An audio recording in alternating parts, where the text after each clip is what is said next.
Folks got a new warning about the growing problem of teen vaping in Texas, and the warning came from students who are dealing with the problem firsthand.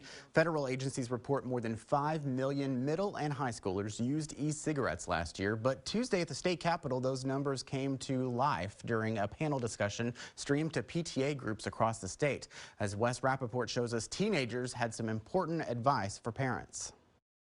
High schoolers are graduating with not only a high school diploma, but also a degree in addiction to nicotine. Though adults led the conversation, it was the clear message of kids speaking directly to kids that seemed to strike a chord. But I didn't listen. Fort Worth teen Anna Carey used e-cigarettes and developed health problems, sending her to the hospital. I was in National Honor Society. I was active in sports. I was overall a good kid.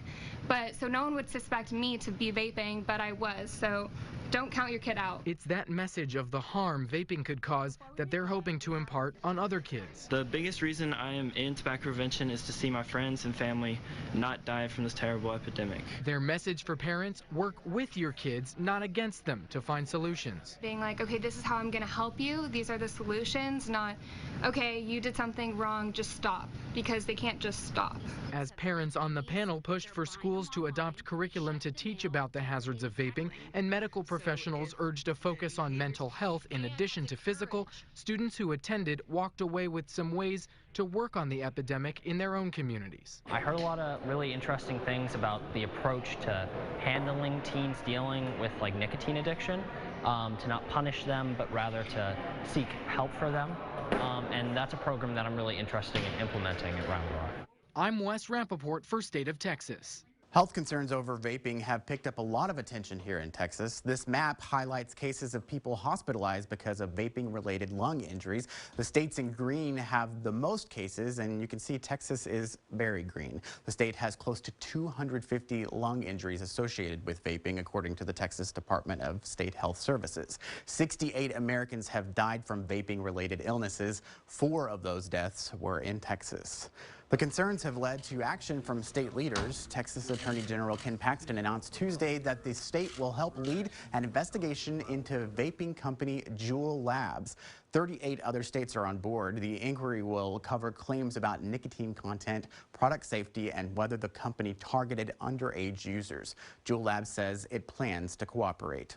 And Senator John Cornyn co-sponsored bipartisan federal legislation to make it more difficult for teens to buy e-cigarettes. Cornyn says the bill would prevent online sales to minors by requiring age verification for all purchases.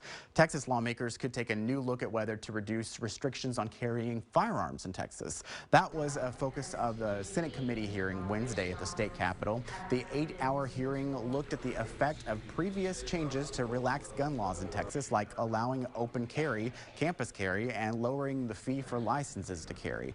The changes coincide with an increase in the number of Texans with licenses to carry firearms. In 2010, DPS numbers show approximately 400,000 Texans had licenses to carry. At the beginning of this year, that number stood at 1.4 million Texans licensed to carry firearms. A DPS chief told lawmakers that licensed gun owners tend to be law-abiding citizens.